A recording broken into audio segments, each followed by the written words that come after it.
A ver, preocuparse, todos nos preocupamos, ¿no? Es parte de ser humano. Pero ¿qué pasa cuando esa preocupación, digamos que se apodera de todo? Cuando se vuelve como un ruido de fondo que simplemente no se va, no se apaga.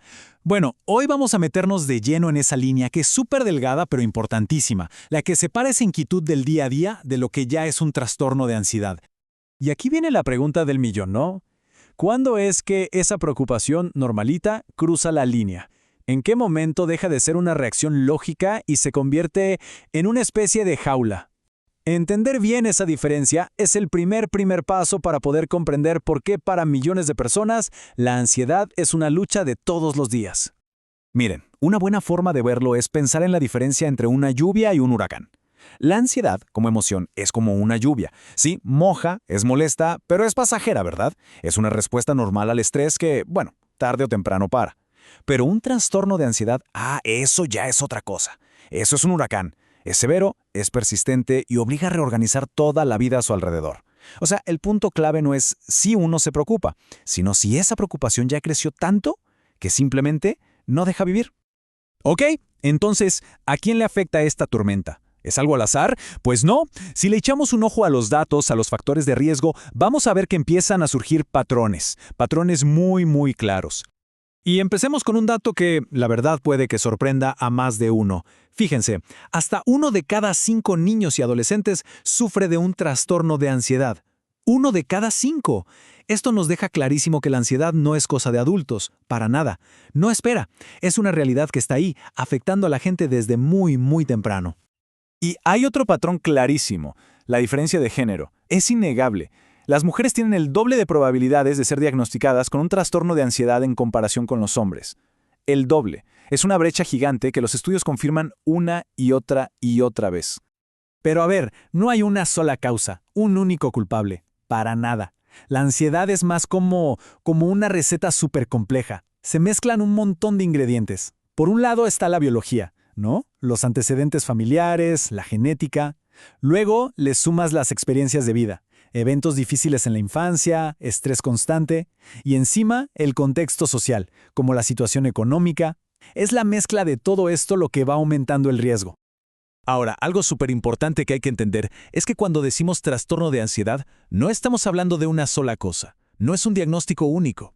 Piénsenlo más bien como un término paraguas que cubre a toda una familia de condiciones distintas. Y cada una, créanme, tiene su propia personalidad. Y bueno, aquí vemos a algunos miembros de esa familia. Está el trastorno de ansiedad generalizada, que es esa preocupación constante por todo. Luego tenemos el trastorno de pánico, que es ese terror que aparece de la nada. O las fobias, esos miedos súper específicos. O la ansiedad social. En fin, todos son parte de la familia ansiedad, pero se presentan de maneras muy diferentes. Ok, vamos a hacerle zoom al más común de todos, el que los médicos generales ven todos los días, el trastorno de ansiedad generalizada, o TAG para abreviar. A ver, imaginen una mente que está en un bucle constante del ¿y si? ¿Y si pierdo el trabajo? ¿Y si me enfermo? ¿Y si le pasa algo a mi familia? Es una preocupación sin fin por casi todos los días y que dura meses. Y lo más frustrante es esa sensación de que es imposible apagar ese interruptor en la cabeza. Claro, pero para que se diagnostique como TAG, no alcanza solo con preocuparse mucho. No. La ansiedad se siente en el cuerpo. Para el diagnóstico, se necesitan al menos 3 de estos síntomas. Esa inquietud de no poder quedarse quieto, sentirse al límite, un cansancio que no tiene explicación, problemas para concentrarse, claro, irritabilidad, esa tensión en los músculos que no se va con nada y, por supuesto, problemas para dormir.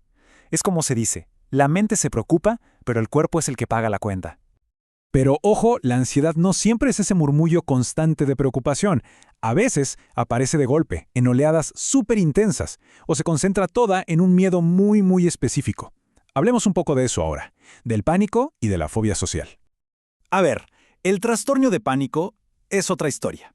No es el murmullo del TAG, es un grito repentino. La característica principal son los ataques de pánico recurrentes e inesperados, o sea que aparecen de la nada. Son como olas gigantes de terror puro que llegan a su punto máximo en solo unos minutos. Imaginen esto. Es como si sonara la alarma de incendios más ruidosa del mundo, pero dentro del propio cuerpo. Eso, más o menos, es un ataque de pánico. Es una avalancha de miedo, por supuesto, pero lo que lo hace tan terrible es sentir que el propio cuerpo y la propia mente están traicionando.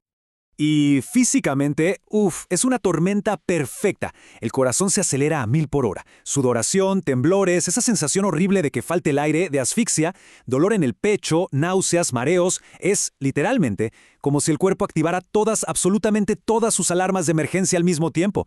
Reacciona a un peligro mortal que, en realidad, no está ahí.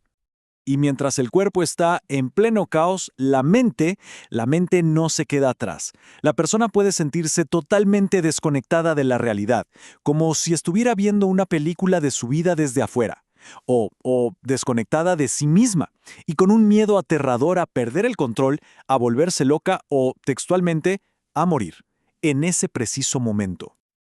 Ok, ahora cambiemos a la fobia social, o trastorno de ansiedad social.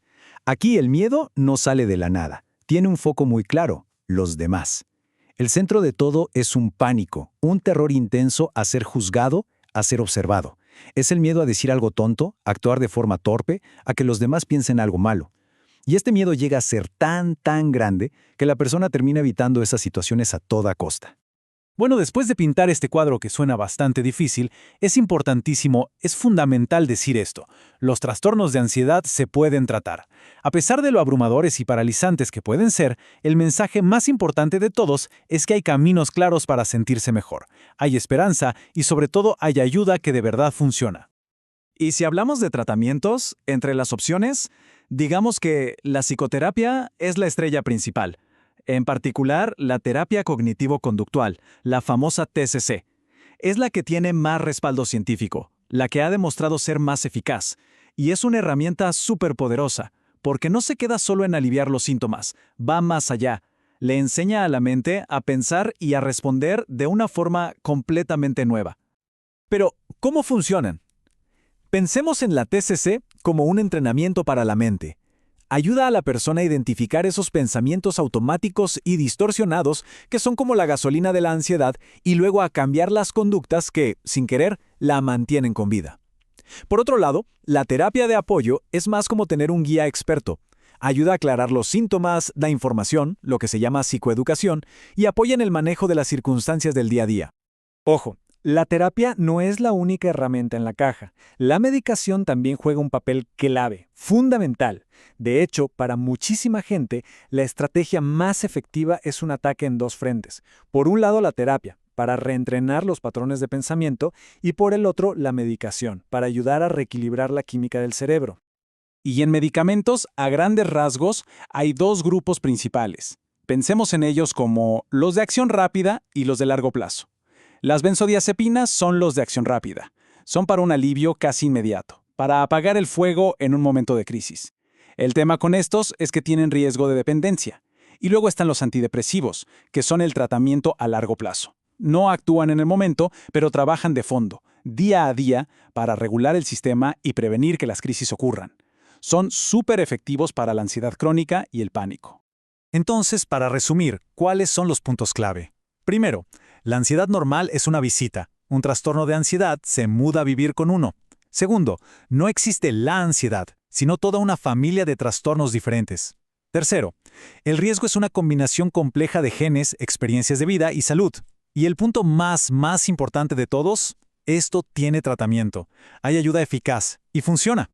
Y todo esto nos deja con una última reflexión. Sabiendo que hay ayuda y que es eficaz, ¿cómo podemos entre todos cambiar la conversación sobre la ansiedad?